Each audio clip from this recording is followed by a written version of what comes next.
Hello and welcome to our next edition of the Benjamin Franklin House Virtual Talks. My name is Caitlin Hoffman, I'm the Operations Manager.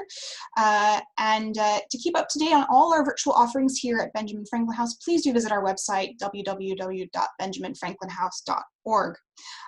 Today, I am delighted to present our founding director, Dr. Márcia Balisciano, who will be speaking about Benjamin Franklin and Black Lives Matter. Caitlin, thank you very much, and thank you who are joining us for taking your time today to hear a little bit about Benjamin Franklin and Black Lives Matter. And I guess the subtext you can see is Benjamin Franklin and the abolition of slavery, because Benjamin Franklin was accepting of slavery when he was a young man, and over time he became apathetic. And then he became an ardent abolitionist. So I want to talk a little bit about that transition. I'd like to begin with this image of protests. And of course, these protests emanate from the tragic killing of George Floyd, a man who was unarmed and who was pleading for his life. It was a clear case of police brutality, and the horror of that scene and the result of it emanated across the world, not only in the United States, but here in the United Kingdom. And it is marking a moment, I think, when we can look at how we need to address the changes that need to happen to ensure that all people have the same rights and the same opportunities. So I think it's an important moment to be living through, and it's right that we look back at the founders and the role that they played in the founding of the US and in its historical remit in terms of how we reflect on our history as Americans. And I think I have an interesting vantage point because I'm an American citizen. I'm also a British subject, so I can see these things from both sides. And that leads me to this next image of a Confederate statue that until fairly recently was in Richmond, Virginia, of Jefferson Davis, the president of the Confederacy. And it was torn down in June. And you can see the image beneath that, just a bit smaller, of Edward Colston, a slave trader and a member of Parliament. That's Bristol, England. And the impact of Black Lives Matter certainly has made its way to this side of the Atlantic, and that statue was taken down. And there's an interesting debate to be had about the purpose of monuments and what they represent. But certainly, I think the removal of these statues is indicative of the outrage and anger that the Black Lives Matter protests have encapsulated. I also want to show you this beautiful image, which is from the September issue of UK Vogue. The two people that you can see there are on the left, 22-year-old Marcus Rashford. He's a footballer. He plays for Manchester United and also the England team. And he lobbied the government to fund free school meals, even at a time during COVID-19 when most schools actually were closed. And the woman on the right is Adoa Aboa. She's a model and a mental health advocate. And you can see that the title of the issue of Vogue for September is Activism Now and the Faces of Hope. So it's very much a positive message. And there's a pullout, and you can see, if you choose to get that copy of Vogue, a number of different individuals representing Black leaders in a variety of circumstances and cases, both people who are activists and others who represent the hope for Black lives in terms of the impact that they can have as individuals, and the celebration of Black faces in a magazine that has not always, or any magazines over time, relative to the amount of coverage that's given to other faces. So I think this is, again, it's a kind of indication of this period in time and this recognition that we need to give more airtime to these very important issues. So on to Benjamin Franklin. That is a Joseph Duplessis portrait of the man himself from 1785, and the original is in the Smithsonian. So looking back at this history of our founders, it may not be very comfortable, and Benjamin Franklin was no exception to the case of many founders who actually had slaves.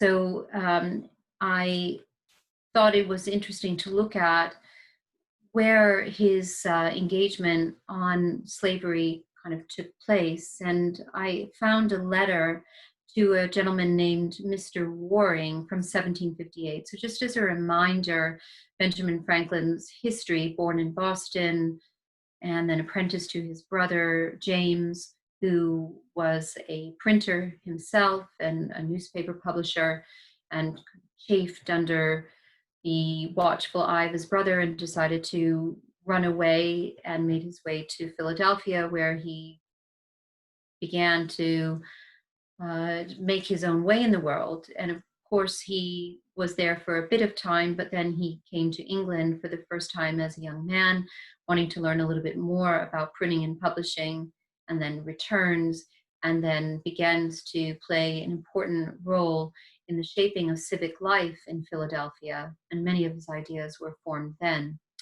By the time we get to the 1750s, Benjamin Franklin, in his 40s, is thinking about getting a business partner who can take over the running of his business to allow him to pursue his other passions, which are science, of course, but also politics. He becomes a clerk to the Pennsylvania Assembly and then an elected official.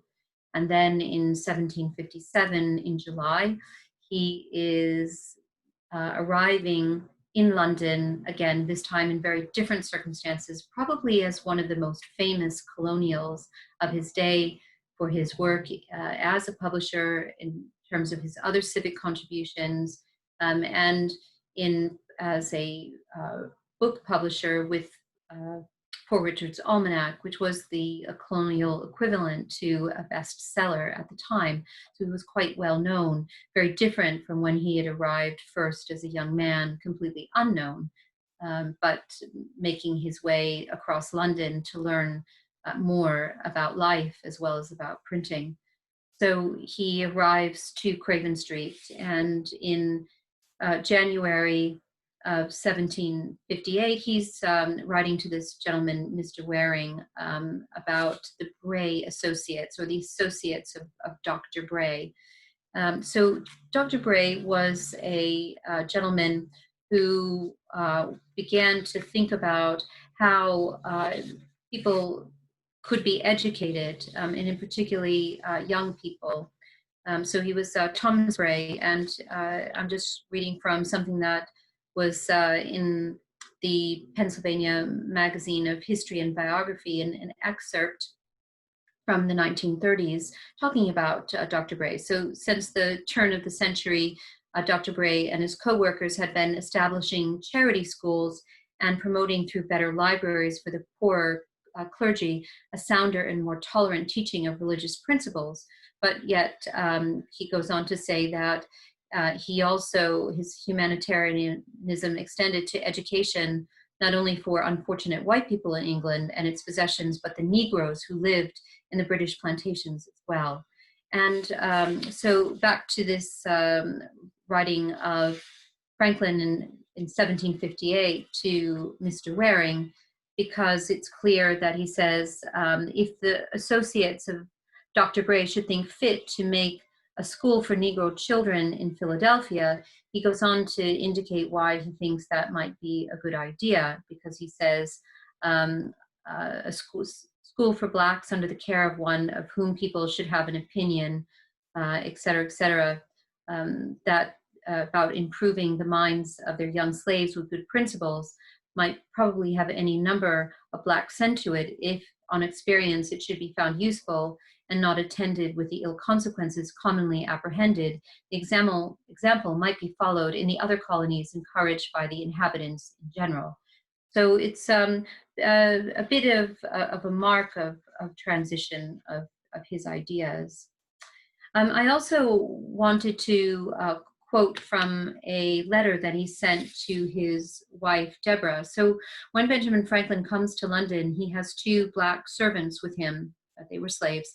However, on arriving on British soil, he became free. And I think this is one of the interesting dichotomies about slavery in England and the UK at that time, is that while there was no slavery permitted on the soil of the United Kingdom, yet many people, as we saw in the example of that statue I showed earlier of Edward Colston, were involved in the slave trade.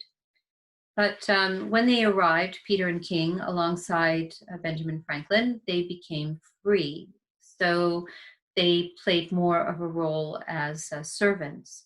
So he writes to his wife in June 1760, Peter continues with me and behaves as well as I can expect in a country where there are many occasions of spoiling servants, if they are ever so good.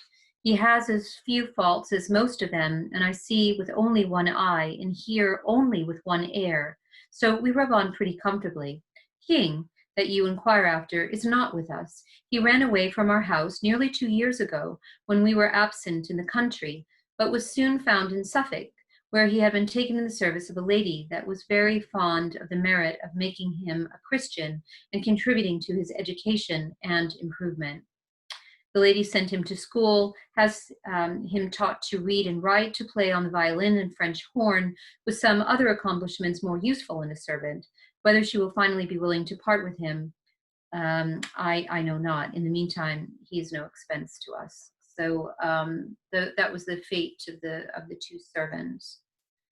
So that's 1760, and what happens over a 10-year period is his engagement with members of the Bray Associates, which included Samuel Johnson, and there's a question mark over when Franklin and Samuel Johnson, the founder of the dictionary, actually would have met, but we presume that they would have met at Bray Associate meetings because along the way, Benjamin Franklin becomes a member, a formal member. And so it's definitely marking a moment in his thinking about the institution of slavery. And by 1770, so again, 10 years later after that letter to his wife, Deborah, and again, just a word about Benjamin Franklin's history in London at Craven Street at Benjamin Franklin House, which is the today only surviving home of Benjamin Franklin. He returned for a brief time because his initial mission was to convince the Penns, who lived over at Spring Gardens, which still is there today across from Trafalgar Square, to start paying for expensive things that were happening on the home front, like the French and Indian War. And they wanted the Penns, who were the proprietary owners of Pennsylvania, who were not Quakers like their father, William Penn, but members of the British establishment and members by then of the Church of England, to contribute more to the expense of maintaining the colony. So that was his main mission. But it seems like in 1762, he's done all that he can on that front, and he should return. And so he takes a boat and he returns to Philadelphia. But over time, there is a sense that someone is needed in London to represent the interests of the colonists, certainly for Pennsylvania. But Franklin also takes on a formal role for other colonies, including Massachusetts, New Jersey, Georgia, as well as Pennsylvania, and he is returning in 1764, and then he does not leave again until 1790, when he has to return quite quickly as things are really going south in terms of the ability to seek a third way, if you will, between the interests of the crown and the interests of the colony, which of course leads to their inability to find that third way, leads to the Revolutionary War. So in 1770, he is firmly ensconced back on Craven Street, and he's writing a conversation on slavery, because one of the things that I found in preparing to discuss this topic today is Franklin's use of the word slave or slavery almost throughout his life, but as a metaphor for other things. So here he's having a conversation on slavery, talking about a view between an American and a fictional English person, a fictional American at that as well. So he's actually talking about the Englishman, about you Americans make a great clamor upon every little imaginary infringement of what you take to be your liberties, and yet there are no people upon earth such enemies to liberty, such absolute tyrants, where you have the opportunity as you yourselves are. And the American, in this fictional account by Franklin, says, how does that appear? And the English person says, well, have you read Granville Sharp's book upon slavery? And of course, Granville Sharp was one of the first English campaigners for the abolition of slavery. And I'm going to talk a little bit more about him as I continue in my remarks today. And in this spoof, Franklin says, from the American's point of view, yes, I have read it. The English person says, and pray, what do you think of it? And the American says, to speak my opinion candidly, I think it is in the main a good book. And he goes on. But he says, the villains you transport and sell to us must be ruled with a rod of iron. We have made laws in several colonies to prevent their importation. These have been immediately repealed here as being contrary to an act of Parliament.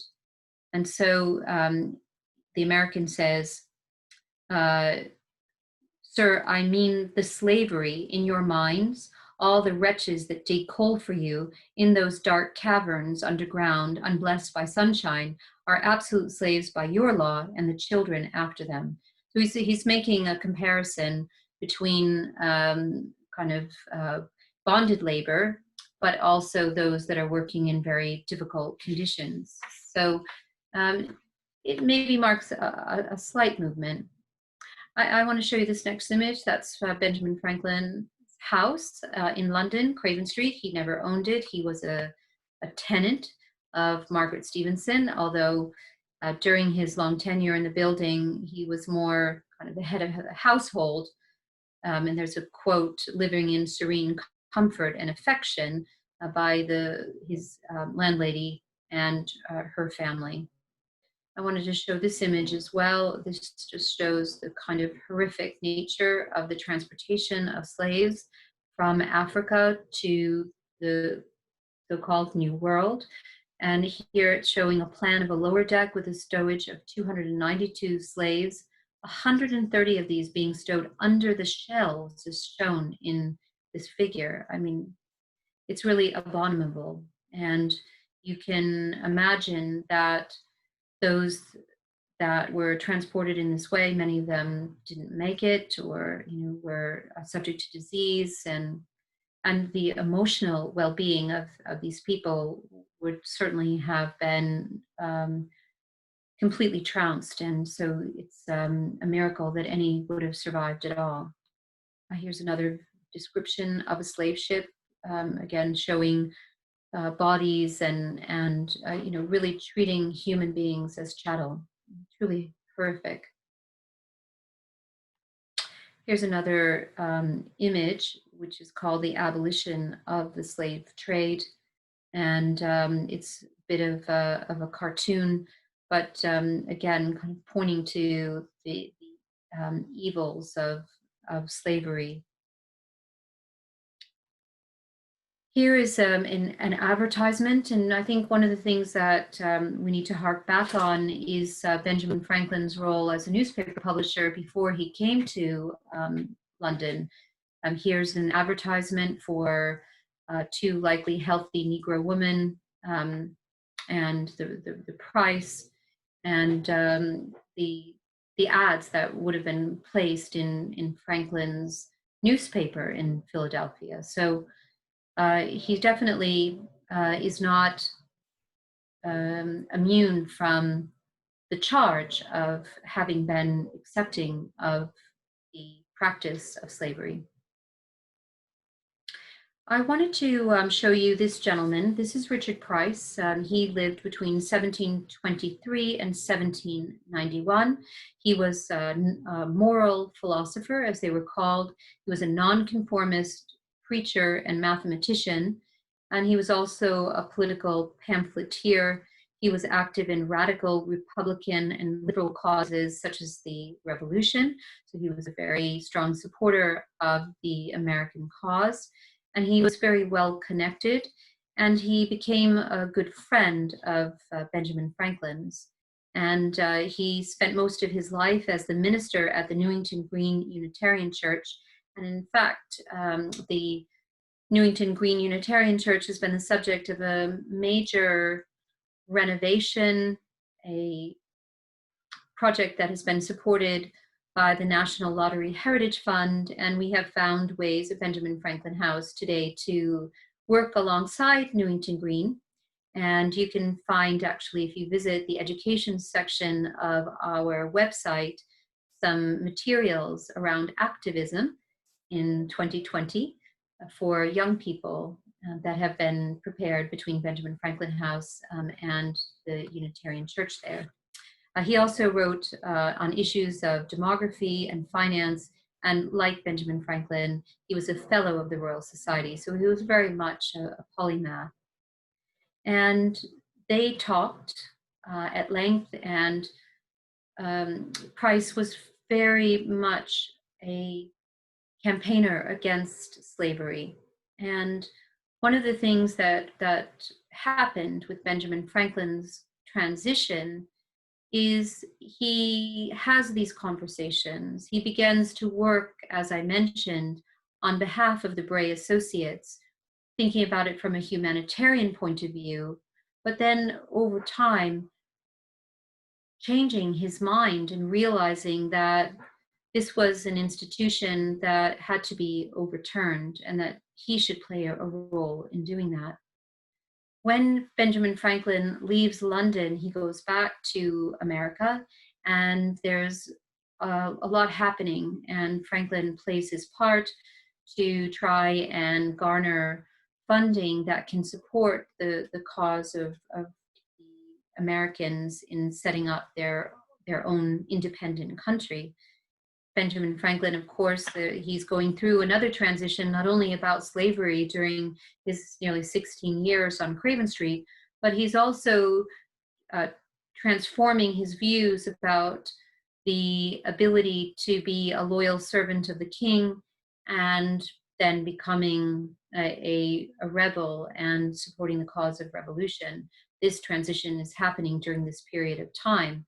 So he is working over a long period of time to bridge the gap between the colonists and the crown, and finding lots of ways to try to do that, lobbying behind the scenes, producing a lot of writing on the subject, both using humor, using argument, using his weapon, which was the pen, because Benjamin Franklin was not so much an orator, but he really believed that he might be able to bring both sides to some type of peaceful resolution.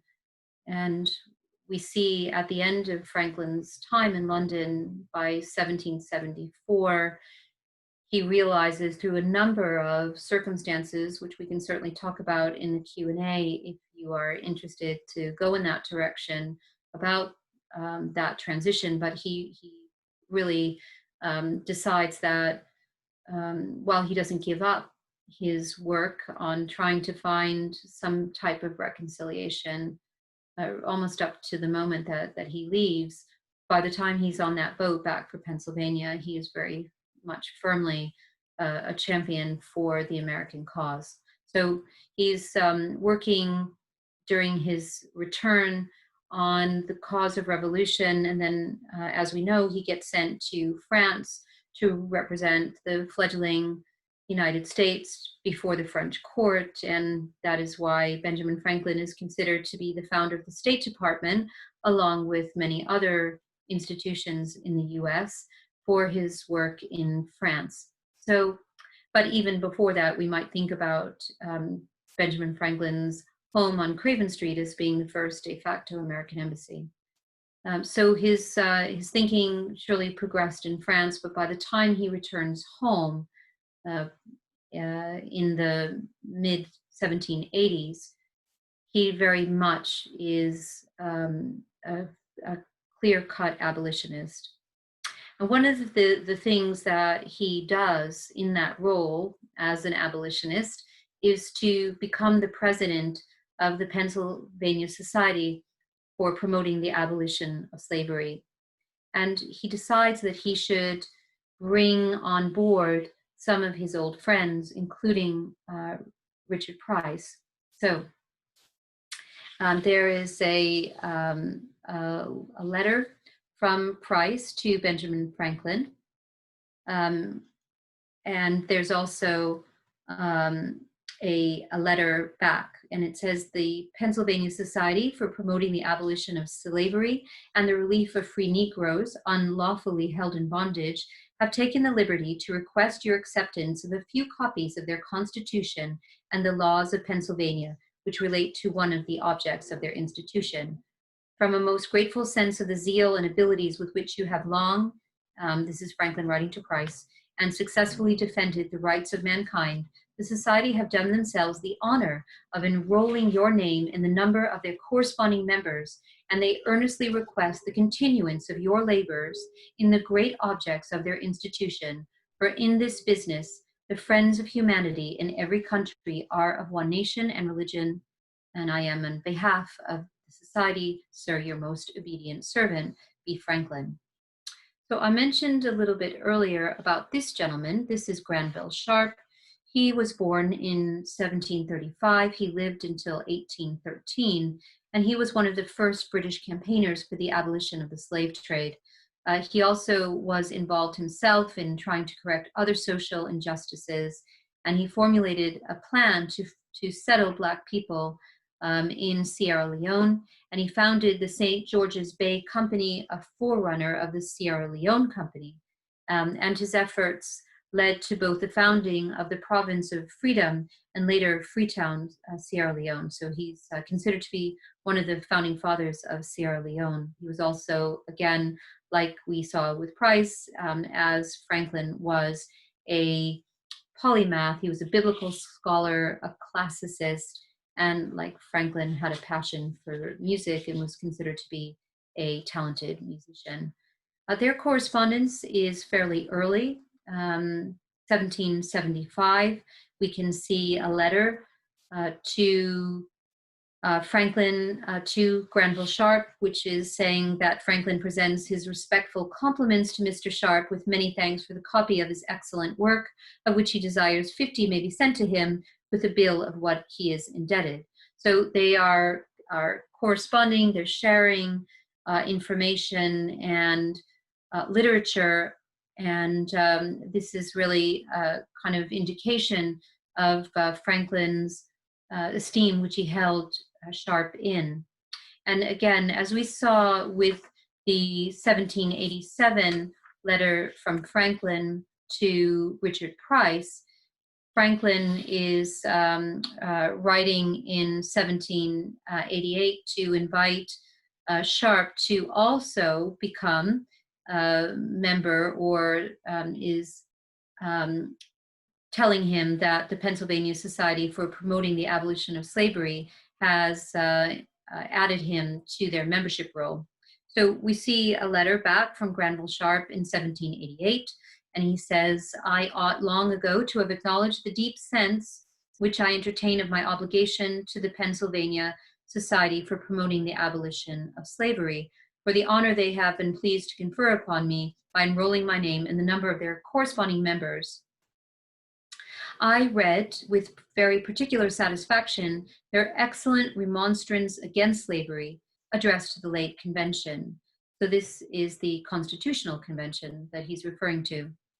When such solemn and unanswerable appeals to the consciences of men in behalf of humanity and common justice are disregarded, the crimes of slave dealing and slave holding become crying sins which presumptuously invite the divine retribution, so that it might be highly dangerous to the political existence of any state to afford the least sanction to such enormities by their legislative authorities. He says, having been always zealous for the honor of free governments, I am the more sincerely grieved to see that the new federal constitution, stained by the insertion of two most exceptionable clauses of the kind above mentioned, the one in direct opposition to a most honorable article obtained by the first American Congress, to be perpetually observed, and the other in equal opposition to an express command of the Almighty, not to deliver up to his master the servant that has escaped from his master. He says both clauses, however, the 9th section of the first article and the latter part of the 2nd section of the 3rd article, are so clearly null and void by their iniquity that it would be even a crime to regard them as law. So actually what Sharp is advocating is something quite seditious, to go against the Constitution. So as a reminder that Article 1, Section 9 of the Constitution prohibited Congress from legislating in certain areas, and in the first clause, barring Congress from banning the importation of slaves before 1808. This is the kind of unholy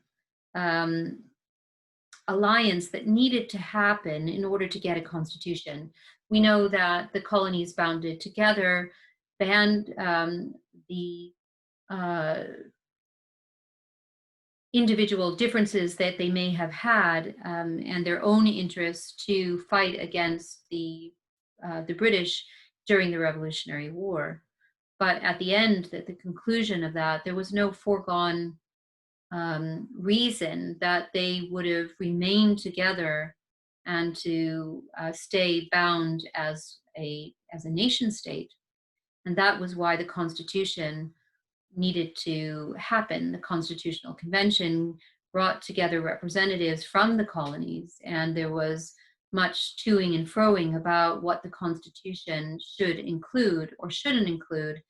And there was a recognition by a number of northern colonies that they would have to hold their noses and agree to that clause that would enable a constitution to be agreed and ratified, but it did not ban slavery. So I think Benjamin Franklin was quite prescient, and in his role in these latter years of his life, recognizing that the sins of the fathers would play out in later years. It isn't until the 13th Amendment to the US Constitution, which abolished slavery and involuntary servitude. It was passed by the Senate in 1864 at the conclusion of the Civil War, and by the House in January 1865. So the amendment was ratified by the required number of states by December of 1865, and it was one of the first 3 Reconstruction amendments that was adopted again after the Civil War. But there was a lot of bloodshed that had to happen in order for that amendment to come into being. I have an image here of a person educating what looks like Black children, which is a kind of reference to the Bray Associates. And I have this image here. So it wasn't only people like Granville Sharp, but it was other thought leaders in Franklin's milieu, members of the Lunar Society, like Josiah Wedgwood, who produced this image, Am I Not a Man and a Brother, calling out the unfairness and the evil nature of slavery. So people like Wedgwood and others that were part of Franklin's circle, like Erasmus Darwin, were very much on the forefront of advocating for the abolition of slavery. Here we can see a publication. It's from an address from the Pennsylvania Society for Promoting the Abolition of Slavery. And it was also docketed as part of the memorial at the death of Franklin. And I wanted to read from it. It says, and we can see that Benjamin Franklin is credited with this, and we can recognize in the clear language that this was indeed his pen. That from a persuasion that equal liberty was originally the portion and is still the birthright of all men, and influenced by the strong ties of humanity and the principles of their institution, your memorialists conceive themselves bound to use all justifiable endeavors to loosen the bands of slavery and promote a general enjoyment of the blessings of freedom. Under these impressions, they earnestly entreat your serious attention to the subject of slavery, that you will be pleased to countenance the restoration of liberty to those unhappy men who alone in this land of freedom are degraded into perpetual bondage, who amidst the general joy of surrounding free men are groaning in servile subjection, that you will devise means for removing this inconsistency from the character of the American people, that you will promote mercy and justice toward the distressed race, and that you will step to the very verge of the powers vested in you from discouraging every species of traffic in the persons of our fellow man. I think this is very indicative of Franklin's views at the end of his life, and if he was not a credit to himself in being accepting of slavery at the beginning of his life and career, and it's difficult for us to look back with 2020 eyes on those that were born in 1706, but he certainly acquits himself very well at the end of his life, and definitely takes a stand in a way that others did not, who were among founders. I saw that one of his last letters on the subject is on the 23rd of March, 1790. He dies on the 17th of April, 1790. So this is just weeks before his death. And he's still writing, still looking always at a way to try to bring people in a positive way to his thinking, using different examples. And here he's talking about someone, Sidi Mohammed Ibrahim, who was a member of the Divan of Algiers.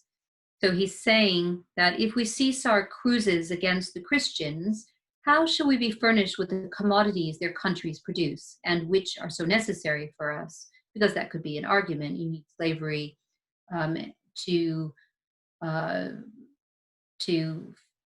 have the output from the American plantations that are a driving force of the early American economy.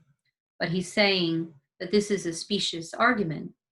So he's saying in this piece on the 23rd of March, 1790, if we forbear to make slaves of their people, who in this hot climate are to cultivate our lands, who are to perform the common labors of our cities and in our families?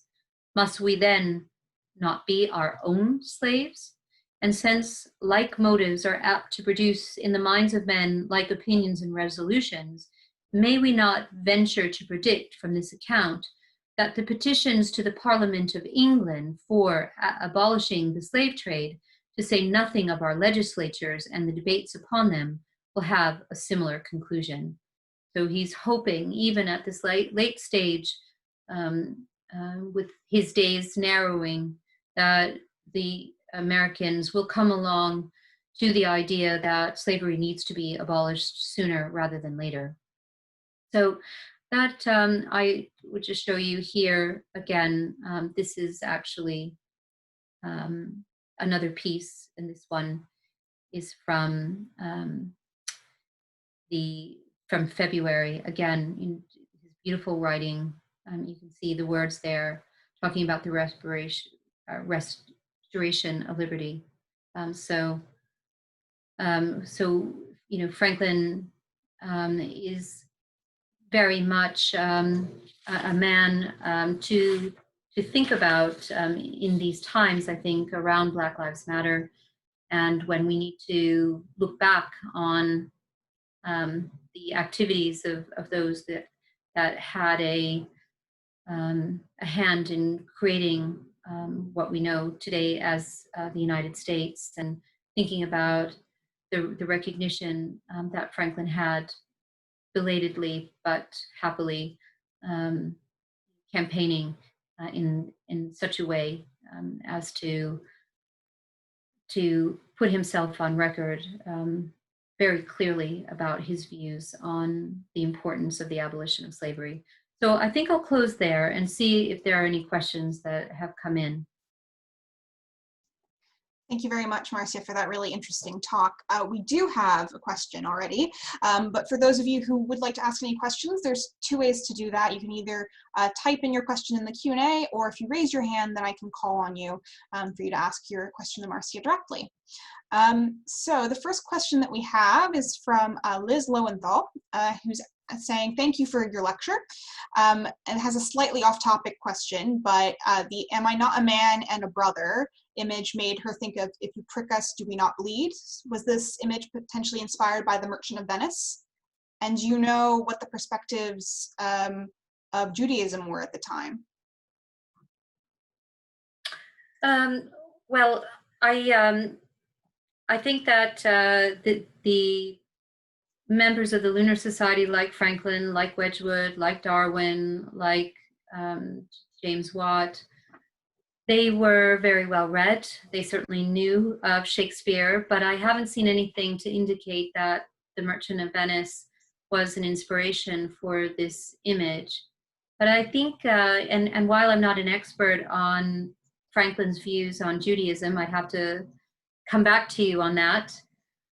And in fact, Caitlin, if we can encourage, if we have, I think we must because of the registration, I could look that up and then come back subsequently to let you know a little bit more about Franklin's writing on Judaism. But I think that Franklin was recognizing, there's something about the common humanity of all people, regardless of their faith.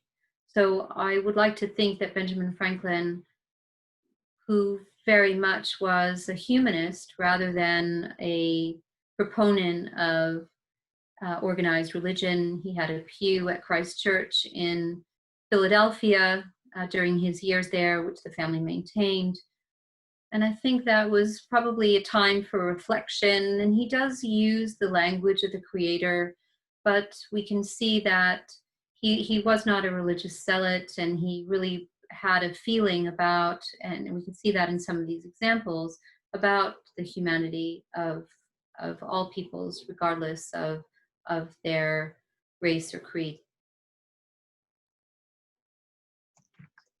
So we have a couple more questions that have come in. The next one's from Jonathan Putnam, who asks, how do you square Franklin's evolution on slavery with his continued service into the 1770s for the slave-owning colony of Georgia? Well, that's a good question, isn't it? I hadn't thought about that before, but maybe not comfortably. And Franklin definitely liked having a decent income. And I think if we look at what his role was with Georgia, it very much was around representing the interests of the colony before Parliament. So it was rather circumspect in terms of, and discreet about the work that he was doing. But that's not to say that he should have been thinking about the practices that were happening in Georgia at the time. But I think, certainly he had ceased his work on behalf of individual colonies by the time he returned home in 1775 to do those tasks that I mentioned about trying to get enough funding to make the Americans work to wrest themselves from Britain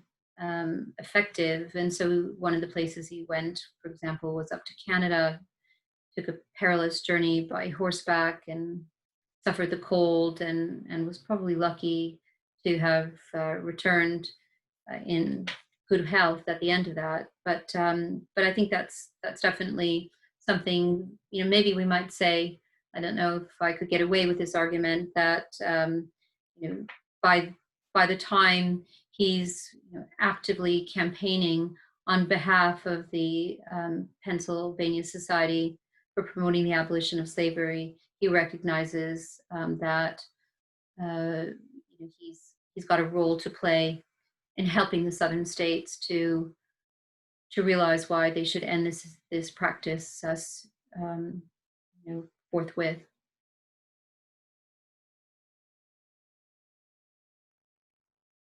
Oh, I can't hear you, Caitlin. Sorry, I was still on mute. Apologies.